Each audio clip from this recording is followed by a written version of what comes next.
be honest. It's just one of those things. Today, I'm handing over to Elizabeth, who is going to bring Gee into the conversation. And I'm really interested to see where this goes because it sounds a bit fishy. So without further ado, Elizabeth. Well, thank you, Kelvin. And yeah, I think it's going to go in all sorts of different directions if it's got anything to do as it normally does. So anyway, thank you everyone for coming. I appreciate things are starting to liven up a bit on the outside world, which is good for most of us, I should think. And the sun's shining. The sun is shining here in Essex today, which is always a Brucey bonus. So Gee, thank you very much for joining us today. And my pleasure. I know you're always here, but we've decided to utilise you today and put you to work. Throw me to the wolves, I think they call it, isn't it? No, we're being very gentle today. We're going to be very nice, aren't we, everyone? Yes. Maybe. Yeah. Maybe. Yes. Oh, yeah. She comes, yeah. So, Gee, because there is some people here who don't know you, would you like to do a bit of an introduction of yourself for us all? Yeah, I mean, no, absolutely not. No. Okay, Please. so that started off really well then. Thank you. We did talk about this. We did say we were going to be nice to each other today. We were just going to be very pleasant. So, Yeah, well, I don't know how far you want to go back, really, but in terms of where I ended up and how I got into print, I actually started off as an advertising photographer many years ago, working with ad agencies, primarily with clients like Nestle, Ford, BAT, and I eventually fell into bed with a company called Dycomed, which was then a recent spin-off of a company called Crossfield Electronics, which hopefully some of the more senior members of this audience will know. And Dycomed at the time were one of the pioneers of digital image capture, good enough for professional photographers. To give you an idea, back in 95, 96 or so, we were capturing 120 megabyte 12-bit RGB files from a digital camera back, which cost only $40,000, a mere $40,000. Oh, and you needed a Mac which cost around 20 grand tethered to it. Oh my God, Gareth still got the business cards. Gareth, how did you find them so quickly? Have you seen my notes or what? Or do I not want to know? That was scary. Yes. That's Gareth. Scary. It's the efficiency. Absolutely. Gareth's all. my Vanna White, I think. We should use him a lot. I think he's stalking you, Gee. I think he's stalking you myself. I think so. No, don't they call that remarketing nowadays? So from there I moved into pre-press because at the time there wasn't anybody who really understood what to do with an RGB file once it got over into what was then called pre-press. I mean, now it's probably called IT, really. And that's how I got to know people like Gareth and Alan and Paul Sherfield and these sorts of people. And that's really where I cut my teeth in print, working with companies like Cytex and GMG and X-Rite and Koning & Bauer and Epson and Global Graphics and these sort of people. After that, I got headhunted into Darlim Software as their worldwide director of marketing, where we worked with clients like IKEA and Boeing and Time Inc. and printers like Donnelly and Quebecor and Quad and Prinovis and Creel and Clays and people like that. And after 7 years doing that, I left to start Kexino, which brings us up to date, really. We're a marketing agency. We've been in business for 14 years. There's 19 of us. 80% of our clients are from North America, primarily small businesses and startups, though we've also worked on projects for clients such as Prada, Johnson & Johnson, Timberland, Marvel Comics, Google, Intel, Sony Entertainment, that sort of thing. And then as a sort of side hustle, if you like, as well as Kexino for the past 7 years, I've been teaching. You know what they say about people who do and people who can, right? So for the past 7 years, I teach marketing and behavioral economics to final year MBA students at the University of Strasbourg. And that's me. Hope that wasn't too much of a boring intro. What's Gareth holding up now? Oh, he's got my darling He business has card. actually Oh, my got. goodness. I really do think there's stalker-esque tendencies being displayed here, Gareth. That's two different businesses and I two am different overwhelmed business by the cards. love. that Is you that just that why you're on brought here this out. week, Just Gareth? brought them out. He's on mute. Awesome. So yes, next question then, please. Okay. So By the way, it is a happy St. Paddy's Day. Paddy's by the Day, way. yes, indeed. And this Well, is that's actually a India. prop. This is actually a prop for today. Not Is my it? excuse, and I'm sticking to it. Yeah, that works for me. Works for me. I'm driving later, so therefore just a coffee for me, I'm afraid. But I'm sure I shall partake, as is the Celtic way, of a few shots of something later on this evening. Right, so in the intro this week, we talked about Patagonian Toothfish. Now, when I was told this the other day, I'm sure that my bottom jaw kind of went down and went, what? And then it was kind of explained to me. But Gee, over to you to explain to everyone else what the Patagonian Toothfish has to do with what we're talking about today. Has anybody heard of the Patagonian Toothfish? I don't know if you ever have. No, I hadn't. no. It's an Isn't interesting it a story. sea bass? Isn't it a sea bass, right? Very close. Yes, and the reference really is to talk about what I call objective value and subjective value. Okay, so it's an introduction to that. So the Patagonian toothfish,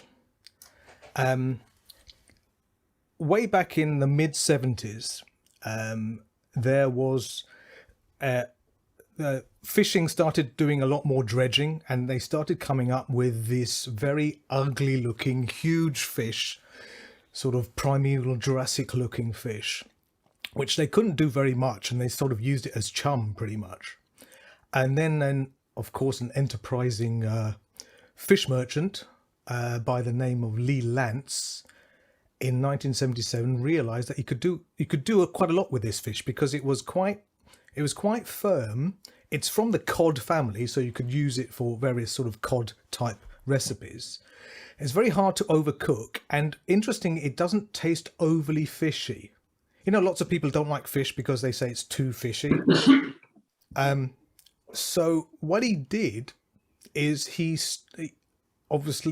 tried to sell the Patagonian toothfish, and it wasn't really selling because it doesn't look very nice and doesn't really have a good name. So Lee Lance gave it a new name, and he rebranded it, if you like, as Chilean sea bass, which I think lots of people, especially in the States, will have known.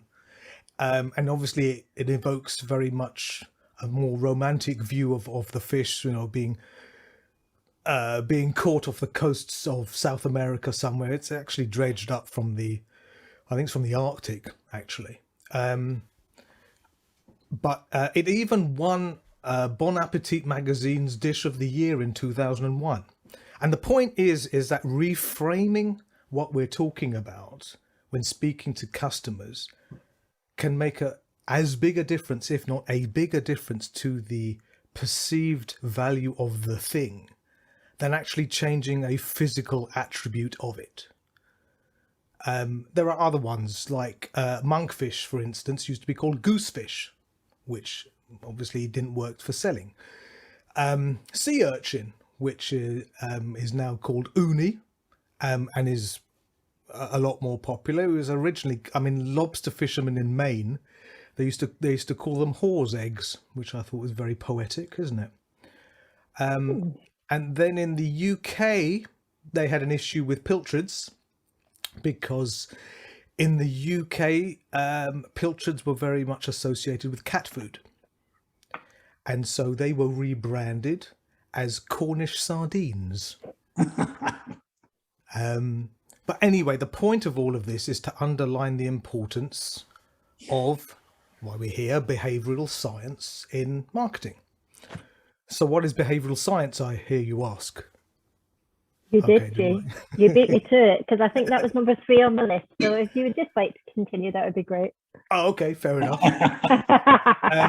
Yeah, we're so well organised here, aren't we? So behavioral science is ultimately a fancy name. It's a rebrand, if you like, for human psychology, right? It's the study of how people act and react in certain situations, certain environments, and subjected to certain influences. And why is this important?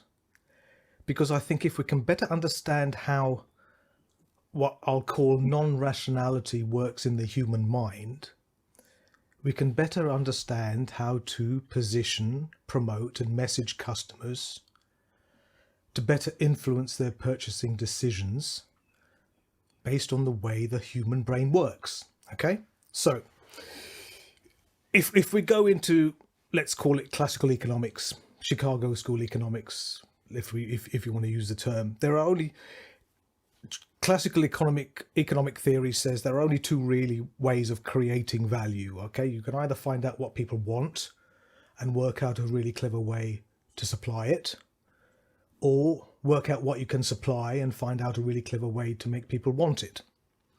Right? So I think pretty much every industry, all of us, if it's say us as marketers, as salespeople, we spend far too much time looking to do the former and far too little time looking at the latter. And more than that, I think the biggest economic gains in the future are going to come from the second rather than the first, because I think moving forward, I think the biggest determinant factor of what succeeds and what fails will no longer be technology based. I really think it's going to be psychologically based.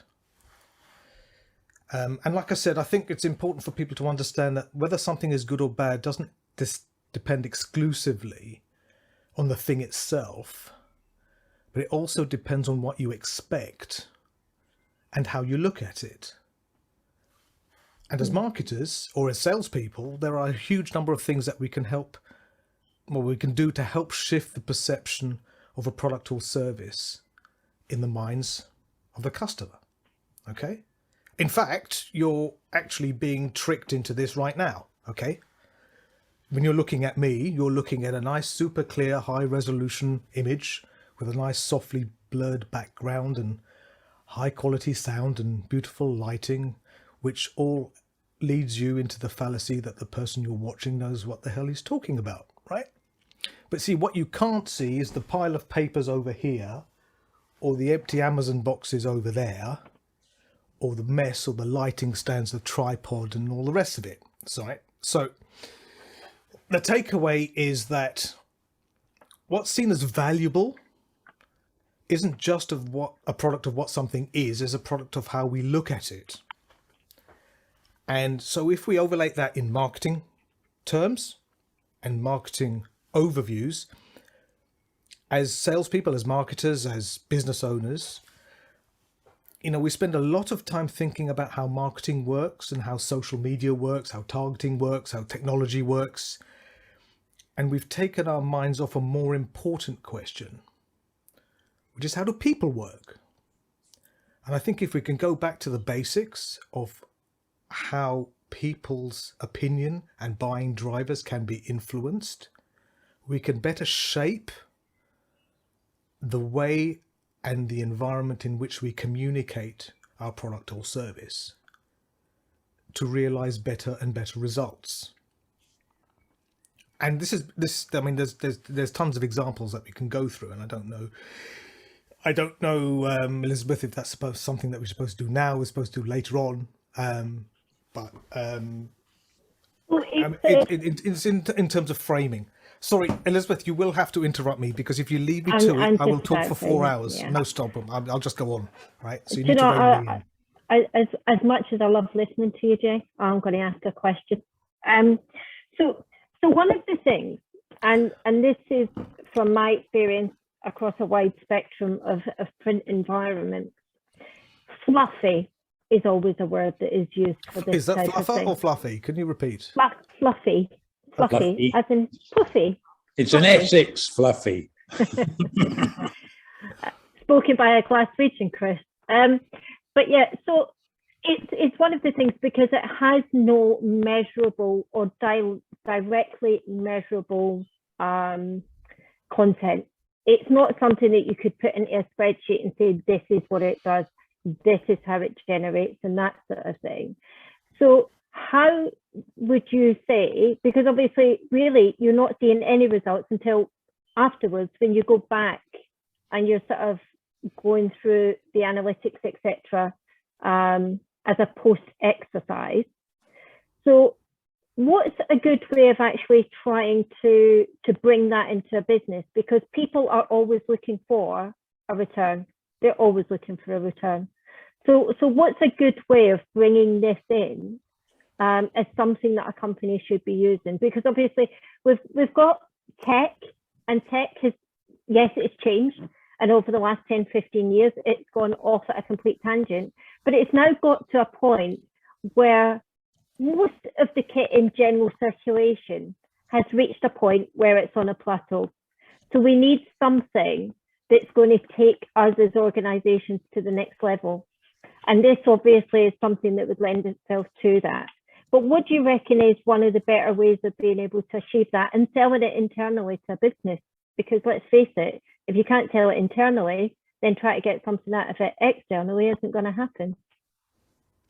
Well, I think How many questions did she just ask you then? I That was was more going than to say two. exactly the same thing. I was going to say Oh, the same thing. it wasn't. I got lost.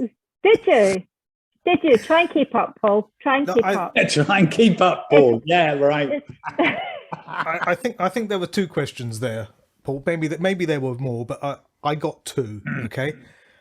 Question number one was the kit that we're using as printers is pretty much the same as the kit that everybody else is using, right? So how do we compete? And then the second question I got was, how do we measure all of this to make us look clever in front of our bosses or our shareholders? Okay. So that's two questions. So if we take the first question first, I don't think we can compete on features anymore because that war is won. Nobody actually cares apart from manufacturers, right? Resolution, don't care, right? I mean, it's like back in the PDF days, right? The PDF wars, PDF against CT line work against DCS2. Remember DCS2, right? with those 5 files. And, you know, all of those issues have been won, okay? It doesn't I mean, obviously people with certain affinities to manufacturers will probably be silent, but it doesn't actually matter what box you buy anymore, right? It doesn't matter what logo's on the front because all of the stuff is good enough. You can't buy lemons anymore, right? So as a business, as an industry, we can't compete on features. Product-based differentiation is no longer enough, okay? And so I think today it's a lot more fluid, a lot more liquid, and I think it's today is more about pursuing shorter term opportunities, what I call transient competitive advantages. Now, what do I mean by transient? I mean that they don't last. Sustainable competitive advantage is now the exception, not the rule. And I think transient advantages is a new normal. So what do I mean by that? So you come out with an innovation that no one else is offering. Now, it could be a application innovation, technical innovation, way of working innovation, doesn't matter, but it's something that nobody else is offering, but that customers really love, right? So that gives you the opportunity, a window to increase market share and go hell for leather on growth. And you have to go hell for leather on growth because you only have, I don't know, a couple of years maybe of a head start, because eventually they'll copy you, because that's what everybody does, right? And if you look externally at so many different market segments, they're all saying the same thing, right? So your only advantage is innovation, and it's only a fleeting innovation, okay? I'll give you an example, okay? Tesla, okay? So Tesla started off as a category of one, right? Electric cars, and there was nobody else really in there, okay? Now there are huge choices in terms of electric cars on the market. They're always coming out. Seems to be every couple of months there's a new one coming out. While Tesla arguably still maintains an innovation edge, but it's on the range because the batteries tend to last. You can go further, do more mileage on a charge with a Tesla than anything else. However, as we know, 2-3 years, all car makers will have the similar tech, and then Tesla will have to start competing on brand just like everybody else. So while your competitors are racing to catch up with you, that's the point when you need to start looking at what the next advantage could be, because the exploitation period of innovation is much shorter than it used to be. And B2B is actually probably the worst, because so many B2B companies look super similar to each other. Everybody's got the same feature, and competition gets a new feature, and it's within 6 months or so you've got the same, and vice versa. It's look at Android and iOS.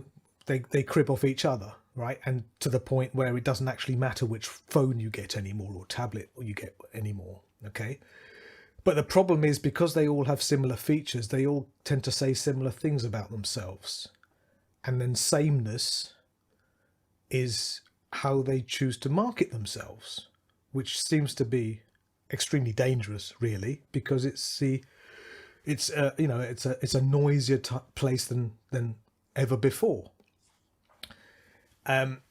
So if you look at the marketer's job and you say, okay, as a marketer, what we're trying to do is get the product into a very limited consideration set of category buyers, looking and saying the same as everybody else isn't going to work. Okay, you also have to understand how people buy, and especially in the B2B environment. I think that people in the B2B environment don't necessarily buy the best solution. They buy what they see as the least risky solution, right? Everybody's heard of the adage, no one ever got fired from buying IBM, right? And what that means is buying the category leader, even if it doesn't do all the bells and whistles of somebody else, means that the risk avoidance component is there. Because if it's B2C, if you or I are going to go out and buy something and it does, it's a bit ropey, worst case is like, okay, I've lost a bit of money, but maybe I'm a bit embarrassed, but that's it. Okay. But in B2B, okay, if you go out on a limb and go against the category leader and buy something else, that's your ass. Could be, right? You could get fired. Okay. So what you're looking for, and this is where brand comes into play in a number of ways as well. But so what you're looking for is something where, what in marketing it's called satisficing. Okay, satisficing. So it's choosing something good enough from a very small consideration set, and then choosing based on that. And the problem comes when you have a smaller brand who's competing with a bigger brand in terms of features and functionality and deployment and all the rest of it, because they need to be better than big brands just to play in the same paddling pool, right? Because a bigger brand gets bigger coverage, is more well known, and so has more mental availability. Okay, so like a small brand, a big brand can tweet, we love ice cream and get like 100,000 shares, and like you, small brand, can spend hours on a really insightful LinkedIn post and get like 19 likes, right? So it's an example of what's called the double jeopardy law. In fact, small brands are punished twice. Okay, so they have fewer buyers, plus those buyers buy less, right? So larger brands have more availability, mental availability. Okay. So how do you change that perception then? How can you come into that as the small guy in the field and actually change it so that you have actually got some type of competition? Because otherwise, from what you're saying and from what we all know and understand, basically, then brand wins. Yes. So actually, as somebody who's coming in with a lesser known brand of a smaller organization, it could be that the brand is as good, but the organization itself is too small, which you've just said is a capacity thing, because people just believe by the bigger organization they're getting more heads to count on. So how can you then come into that and change that perception? What type of techniques are you able to engage, other than complete underhandedness, that is actually going to, well, Well, 100-handed sounds good. We're all guilty of bigging things up a bit when we need to, but it's that kind of, how do you then change that so that you're not the small guy on the field anymore and you have got a competitive chance against some of these bigger brands? I don't think there's an easy solution, and I think it's totally different for everyone, as well it should be, because if we're all zigging when everybody is zagging, then we're not going against the current thought, are we? Okay, but I think all of this, firstly, you need to do a deep dive, and you have to do what I call proper marketing, which is a whole other Pandora's box to go into, because I sort of piss off lots of people who have marketing in their title when I start talking about things like that. But to keep it on superficial, I think that we start off with something called mental availability. Okay, in other words, are category buyers thinking of you in buying situations? Are you even on that consideration list? And looking at how you get inside that very limited consideration set. And there's also a question of timing, okay? Because especially, again, we're talking about B2B primarily, right? So in B2B, most prospects aren't ready to buy when they see your marketing, right? So this is where you have to think like lead nurturing and, other value added in that, okay? So if we say that marketing is a game of attention, okay, and attention economy is not a new concept, then the issue, I think, is one of reticence by marketers because of who they are, where they are in the pecking order, and risk aversion because of a lack of what we'd call creativity. Because if you look at the content, I mean, if content marketing is one of the answers, which, is very much flavor of the last few years, okay? The problem is most content that companies are putting out is crap, okay? It's stuff that's been done to death. Having a blog, having a podcast, having a virtual event is not enough, right? You've got to think about the meat in the sandwich. So much of whether it's going to work is based upon whether you've got anything interesting to say again and again and again, right? Not just a one-off. And the problem is most companies don't, right?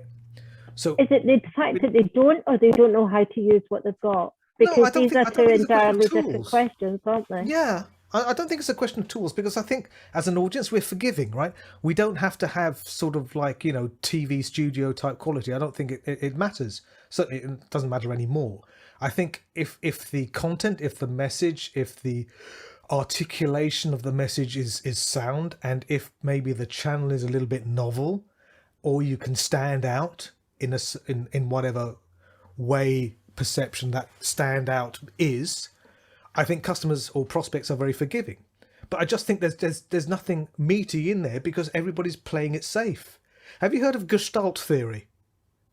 No. Okay, Gestalt theory. So Gestalt theory is a German psychological school of thought, which is concerned, paraphrasing hugely, okay? Anybody who knows Gestalt is going to sort of shoot me on the way I'm going to sort of paraphrase this, but the way that the human mind works is because it's bombarded with so much information all day, every day, it has to make assumptions and see patterns in things which don't have patterns. It making categories out of chaos, okay?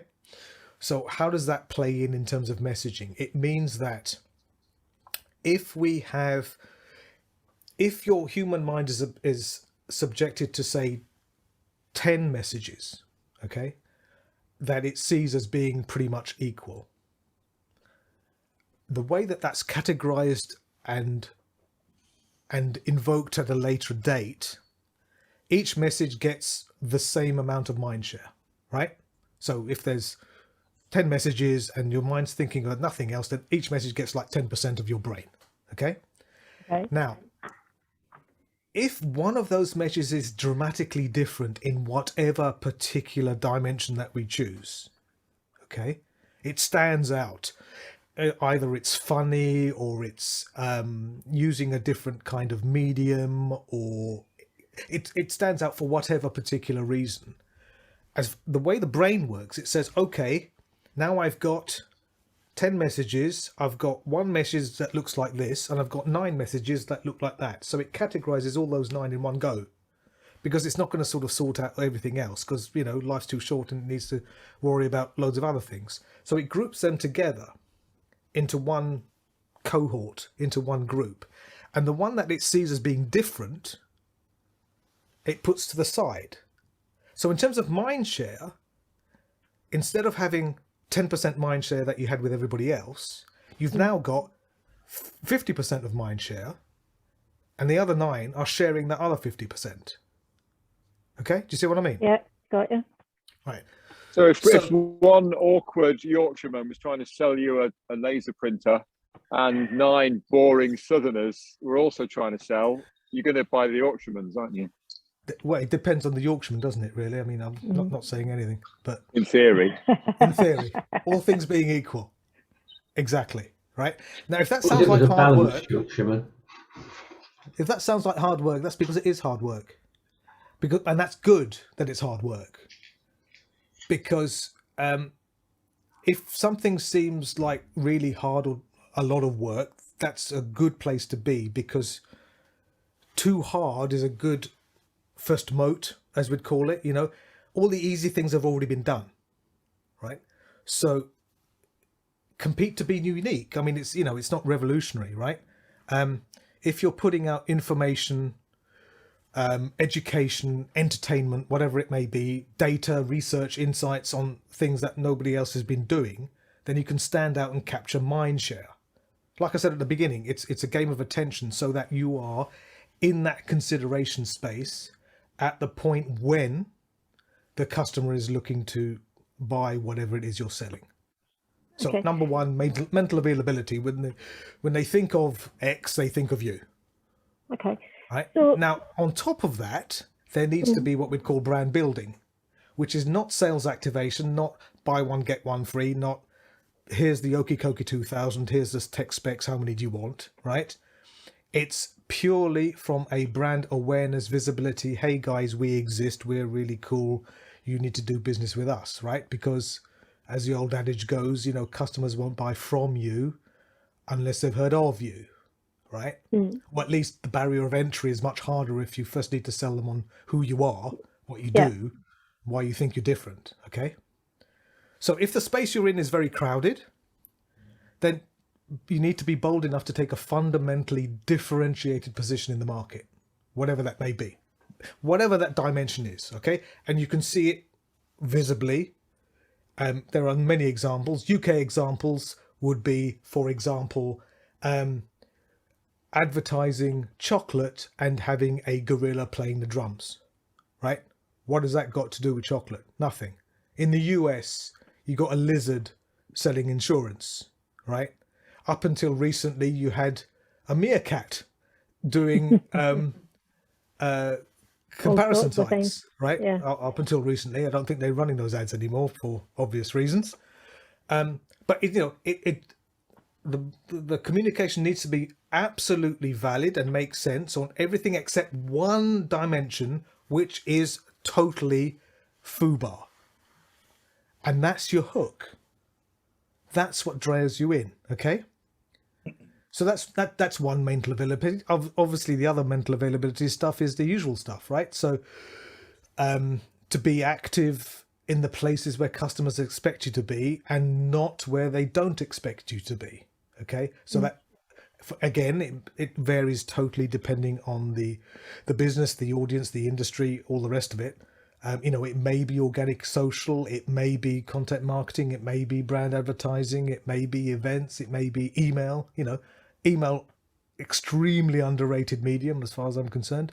You know, all the things that you know you should be doing that you're not. But the most important thing is quality. You know, if you're starting from the position of, oh, we need to post 4 tweets this month, then you're already going down the wrong road, right? It's you know, it's never mind the quality, feel the width. Those of a certain age will remember that one. It is having a differentiated position. It is zigging while everybody is zagging. You know, if everybody's talking about resolution or speed or quality or, you know, whatever, then we need to be talking about something else. You build a narrative around a totally different endpoint, which you own, right? So that when that endpoint is referred to, they think of you because nobody else is occupying that space. And you can do that as a very small organization. You don't need to be, you know, multinational. Okay, so taking all of these things into account, so we've looked at the fact that kit pretty much, bar the shouting, is all kind of doing the same sort of things with the odd exception chucked in the mix. So what's your vision with regards to print and the direction that it's now got to go in? Because we've talked in various sessions before about marketing and to coin Joanne's analogy, what, when, where, why, and that type of thing. So what makes this different to that kind of standard marketing rhetoric, if you like? Well, I think it sort of goes back to the premise that because I'm going to sort of ask you a question, Jay. Because you said to me the other day, and you would not tell me what this story was, and it kind of addresses, you know exactly where I'm going, and it addresses kind of you can't change what something is because it is what it is. So how do you do something different with it, or how do you make people perceive it to be something different? And you told me that you were going to tell me the coffee story today. Yes.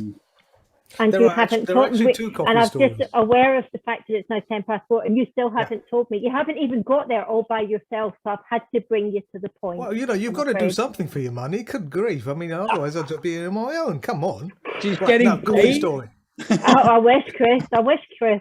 Look, I'm drinking coffee out of a steaming cup so that it keeps it warm. Would you coffee think? on Paddy's Day, Elizabeth? Disgraceful. I know. Right, two coffee stories. Must have found a pot of gold if you're being paid. Yeah. I've adapted all of Gee's analogies. That's what it is. Chris, it depends in what currency she's being paid. Maybe she's being paid in rubles.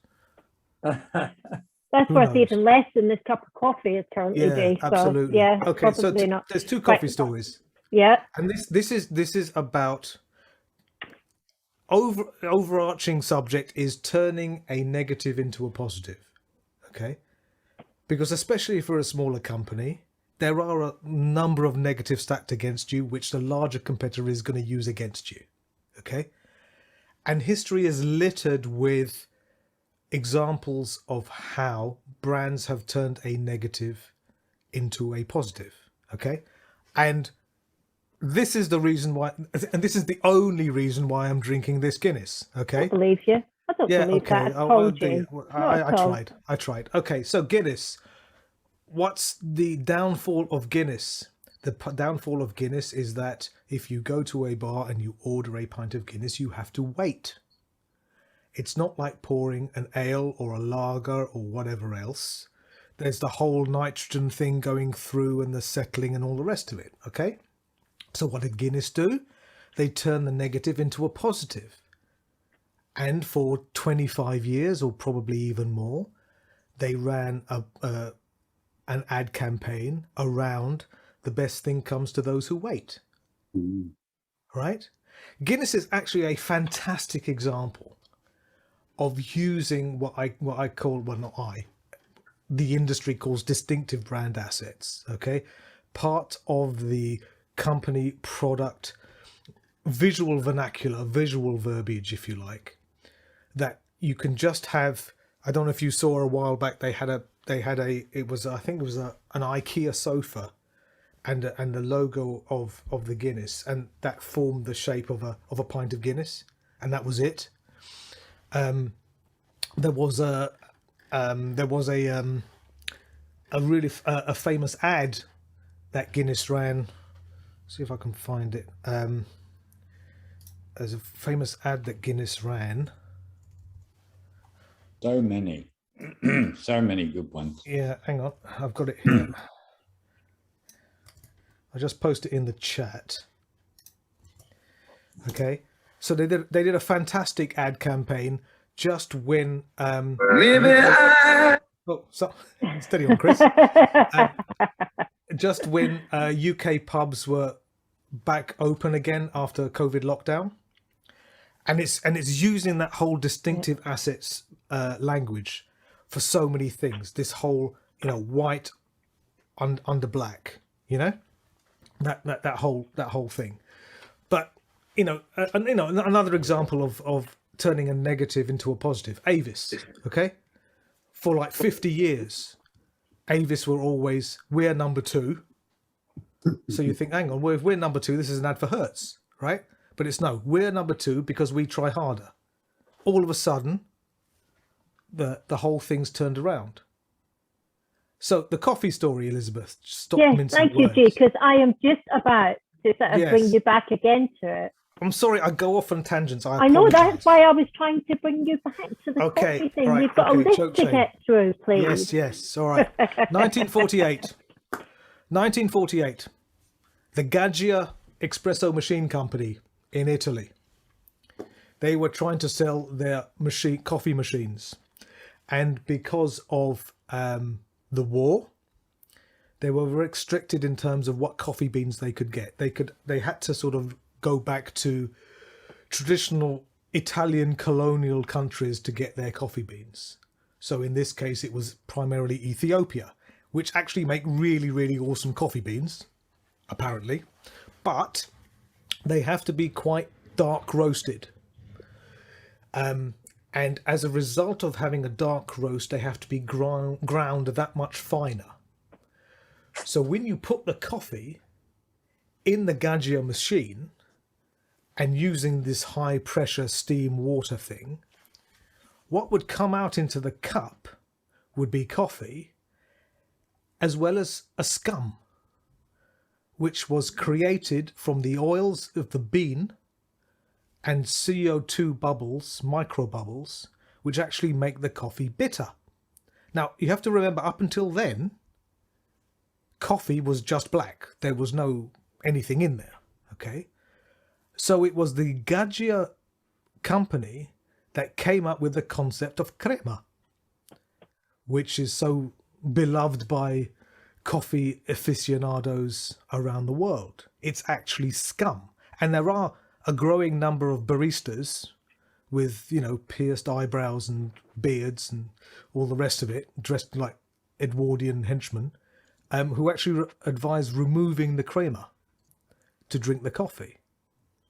But crema is actually a unwanted byproduct, which Gaggia turned into a plus, because at the time there weren't many coffee machines that had the sufficient pressure to generate that crema on the top of the cup.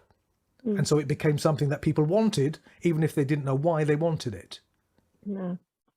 Okay, that's the other weird. coffee story is Nespresso pods. Again, I've brought my prop. Okay, so Nespresso pods. When we consider a Nespresso pod, it's going to cost you like, what, 30, 40 cents or something to buy an espresso pod. In terms of a comparison, because it's a single serving, in your mind you don't make a direct correlation between an espresso pod and a bottle and a jar of Maxwell House to do the comparison. In your mind, you're comparing it to a single cup of coffee, so you're comparing it to like a Starbucks, right? So you think, well, okay, 30 cents for an espresso pod versus like $2 for Starbucks. Let's get me an espresso machine. It's still virtually making me money, right? But if we flipped that comparison and said, okay, imagine if whatever's inside this espresso pod you could buy in a large jar. No one's going to spend $50 on a jar of coffee, right? But you're quite happy to spend a little amount each time. Again, so it's just framing rather than actually changing the thing. Yeah. And as I said, there's tons of examples. We can go through much more. There's a fascinating story about Nespresso that it never really sold when it first came out until they put the price up, and it's worth googling how that all works because it's an amazing story you're of marketing. absolutely right. You know, unfortunately, the default position for so many people when they see sales not where they thought they would be is because it's a price issue, which it may be, but it's a price issue in that they need to drop the price. And that's not necessarily a given. It's just as likely that the perception of the product, because you've sold it so well, you talked about the features, advantages, benefits, the tech specs, whatever else, people are expecting it to be more expensive than it is. And it doesn't smell right. You know, it's not a very technical term. But if it doesn't match what their opinion is, they won't buy. No, this is true. This is true. It's a bit like a diamond. All us girls love a good diamond. So where do you think marketing, reassuringly expensive, Gareth, honestly, Stella, I'm sure you can do better than that for the same amount of money. Stella, reassuringly expensive is exactly the same thing as Guinness, as Avis, as all of these things. It's turning that negative into a positive. Gareth's absolutely right. Mm. Yeah, I still think there's better beer there. Well, I don't even drink beer, so I'm not one to talk. So where do you think, what direction do you think marketing is going to take over the next? Because we've done pretty much most of the things that we can do, and most of the kind of standard go-to out of the box type marketing. So where do you think marketing is going to go in the next 5 years, for example? Because it's going to change. It's going to evolve. Well, firstly, marketing is only going to evolve as fast as our expectations of what marketing is. Okay, it can't go any faster than that. But I think, especially as you see the pushback on things like remarketing and capturing personal information and GDPR, CCPA, and a whole raft of other privacy tools which are coming down the road, which have only come into being because marketers couldn't be trusted to do the right thing, right? If there is any technology anywhere, you can pretty much guarantee marketers will get hold of it and fuck it up for everybody else, because they always have done for everything, all right?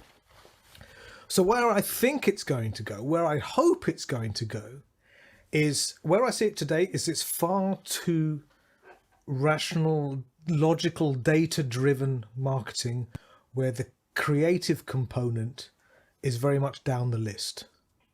Okay, and I think that's for a number of different reasons. I think it's partly because the higher echelons of business have an issue with marketing. Primarily, they have an issue with that. But also, I think it's because there are people who call themselves marketers who haven't got a frigging clue what marketing is, and they think marketing is communications. They think it's promotions. They think it's a sales support role.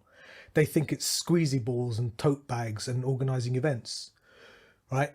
And they haven't, they're either poorly educated, not educated, or just simply don't know what the hell they're doing. Okay. Bullshitting wankers. Well, you said all that. Thank you, Paul. We got through 50 minutes then. 50. Paul, you're making progress. You're making progress. I don't know how he bit his lip for all that time, to be honest. Everything's relative. Everything's relative. Exactly. So I think the issue is we've gone far too down a rational, logistic-based mindset as to how to push marketing out, which is the reason why the vast majority of marketing today sucks. It doesn't work. It's not fit for purpose, because the creativity element, the messaging, the positioning, the articulation of the value, the segmentation, all the normal stuff that marketers used to do in the analog days, I've somehow been deemed worthless in the digital days because of things like targeting and personalization. But it's still not a replacement, clearly, because even though as an industry we're spending more and more on marketing, the actual effectiveness of marketing is going down. So what the problem with thinking in a logical, sequentially rational based mindset is that you're trying now in a manufacturing aspect, if you're thinking in terms of efficiencies, right? If you're manufacturing widgets and you know how to make a widget per unit cheaper through manufacturing costs, that's a good thing, right? And unless it gets to the point where it doesn't actually work anymore, but otherwise reducing costs, from a efficiency metric is great. But marketing doesn't work that way because the end point is not a defined, tangible stick in the ground that never moves, because it constantly moves. As we pointed out in terms of behavior, the way we think and act and choose things is hugely context dependent, right? Context dependent. I'm happy to spend 30 cents, but I'm not going to spend $50, right? So but that's even a Google thing as well, though, isn't it? I'm sorry? No, that's a perception thing as well, though, isn't it? It's totally perception. It's totally perception based. The point is, if there is one, is that is that the creativity element of the equation has almost been exorcised out, right? So what you've got to the point now is that accountants lock themselves in rooms and they slice and dice the data as much as they want, and then they stick unsplash pictures into Canva templates, push it out with like 50 different headline variations, and call that marketing, right? But even Google and Facebook, right? Companies which make money on all kinds of ads, shit or otherwise, even their own data shows that the single biggest determinant factor for success is the creative component. Mm. But we're not doing that. We're trying to do everything by wire. And what Why do you think we're not doing that then? Why do you think that because people think on board? Because when people think that you can do it cheaply, they think it's effective, but it's not. If you're getting in front of enough people, and then there's a whole digital argument as to how many people are actually seeing your ad, right? Versus the bots and the click-throughs, right? I mean, if you put a Facebook ad as a video, okay, Facebook, in terms of Facebook's click rates or visibility rates, if 1 pixel of that video is visible in the viewport of a user, Facebook clots that as a view. 1 pixel, right? So clearly, we're being taken for a ride left, right, and center, okay? But if we're looking at it from a digital aspect, it has to be scroll-stoppingly interesting, right? Mm. Okay? And it's the same thing that we used to do in the analog days, right? We had visually arresting imagery, visually arresting ads, regardless of channel. That was not the point. Whether it was out of home, whether it was, Sunday magazines, whether it was TV, whether it was print, it didn't matter. The first component that was being considered was the creative. And I think most of that is gone from that. Though? I was just going to say, do you think that's changed as a result of the pandemic? Because we've all become so heavily reliant on digital, whether it be like sessions like this, whether it be the fact that we are spending so much more time online, therefore that human face we've become so accustomed to see it in its digital fashion. Do you think that's having an impact on it as well? Whether that's having an impact is slightly on an aside. Or on the way that people are approaching marketing is because that has become so much more part of our lives. I think it's that because there are more eyeballs, the thought process goes that if we push enough in front of those eyeballs, purely based on numbers, right? Throw enough meat in the top of the funnel, eventually sausages are going to pop out the other end. But the thing is, you don't know how many people you've pissed off along the way through that funnel, right? Yeah. But I think, you know, creativity isn't dependent upon channel. Far from it, right? It's channel independent. It's channel agnostic, I suppose you could say. But we're just missing it because people think it's cheap, it's easy, and so and the technical process of setting these things up is very cheap, is very easy, right? But if it doesn't work, right? If a tree falls in the forest, you know what I mean? If it doesn't work, what's the point? Yes, it's cheap, but it didn't work, so what's the point? It's irrelevant, right? So that's my point. The point is to get to effectiveness, right? Rather than efficiency. At the moment, everybody's jumping up on efficiency, where effectiveness is a better metric, I think. Because effectiveness is about how well you achieved your target, how effective you were at hitting whatever goal that you set, right? While efficiency is a ratio.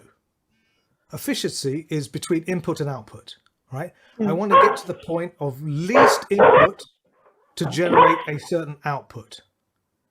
And the bigger ratio between input and output, you know, in classical economics, in accounting, that's seen as a good thing. But if it's not generating sales, then it's relevant, right? Somebody something. Gee, you used a very interesting term, a musical term called the hook. What does a marketer do to build a hook? Is there some methodology? I love that term. Like all of these things, Rob, it starts with marketing. It starts with real world application of what marketing actually is. Okay, so you know, it starts with doing the heavy lifting, doing what marketing is. Marketing isn't promos. Marketing isn't stress balls and tote bags, right? It starts off with diagnosis. You work out what the hell is going on, what's working, what's not working, find out where the pain points are. And that's absolutely crucial, right? You have to do the diagnosis, because if you don't know the problem, you can't come up with a solution, right? You have to have insight to drive your approach, because otherwise you're just pissing around, waving a wet finger in the air. You know, you're not doing anything. Okay. Once you've done that, then sorry, go ahead. No, you finish. Well, you know, once you've done the diagnosis, okay, you then have to get to the point, and diagnosis is a practical thing, okay? It's not rocket science, it's heavy lifting. It's, you know, I have an issue with people who raise it into something almost biblical in its veracity. It's not. It's low down, dirty, you know, hands in the shit kind of work, okay? It's to generate the insight and data so that we can do initial qualitative research, right? Interviews, focus groups, ethnography, whatever that may be, to inductively understand the market and the business place within the market. And once we've done that, we channel those insights, the qual, into quantitative work, usually comes some kind of survey. Right now, for smaller companies, quant is nice, but if you can't do it, it's not a biggie, okay? Because of budgets and that sort of thing. You can still do it. But traditionally, it's STP, okay? ST and P, segmentation, targeting, and positioning, okay? So you do market orientation, identify the needs and desires of your audience, and create products to satisfy them, right? Which is something 99% of businesses don't do, even though they think they do. You gather the research data, and then you complete market segmentation, you know, drivers, behaviors, commonalities, right? You know, all of that stuff. Then you get to the strategy. We evaluate the targeting choices that we have, make some decisions on what we're going to do after what, how we're going to position ourselves to those targets, what our objectives are, Okay, and strategy is primarily what you say no to as much as what you say yes to, right? I mean, that's for anything. And it's only then that we get to the tactical stuff, which is what most civilians, by civilians I mean people not in marketing, like me, people like me. Okay, no disrespect, but I call them civilians. None taken, G. I know nothing about this stuff, which is why it's always so interesting to talk to you. But that's what civilians think of marketing. You know, Gee, I think you've just conducted a master's class in marketing. And I think perhaps, Elizabeth, this could be the first of more than one session. This could go on forever. It's incredibly valuable, the information you're giving us. That's why so many people are silent. They're just listening. And Kelvin, I would encourage you to look get at in the chat if there was any questions. But, has it been useful, guys? I mean, I don't know. Kelvin, we need I can talk and go off on many tangents, and I do. I think we do need part two. I've got a burning question I've got to ask. So I've been dying to get this in. Burning question? Was that cystitis? Funny. No, but the thing is, I've got a bunch of questions. But the key question I've got, you mentioned about bad marketeers. I've made some notes here because there is some gold dust here. What is the key performance indicator that good marketing is working? What is it? Is it sales, brand awareness? Sales. It's got to sell. Okay, if it doesn't move the needle, it's not marketing. Yeah, it's bullshit. Okay, yeah. If it doesn't move the needle, it's not marketing. Yeah. Why are we doing this? The only reason we're doing this is to make a profit. Anything else is total horseshit. Yeah. If it doesn't move the needle, it's not marketing. I agree. I wanted it confirmed. But listen, this has got to be session one of more than one. We got to do this again. An hour has passed so quickly. We've gone past the hour. And this I talk on tangents, Kelvin. I do apologise. I go off in a different way because this is how my mind works. It probably says more about how my mind works than anything else, doesn't it? But listen, you work for a company that I used to think was a gambling den for underpants. It is. Kexino. Kexino. It's a bit of a northern humour thing, that. But listen, it was brilliant. We need a part two. There's loads of questions. The fact that we had silence means that everybody was just enjoying it and taking it on board. We're only here for an hour, but what an hour. Gee, thank you very much. Elizabeth, that was brilliant. Thank you, Gee. Well managed. Thank you, everyone. Thank you. Thanks, Gee.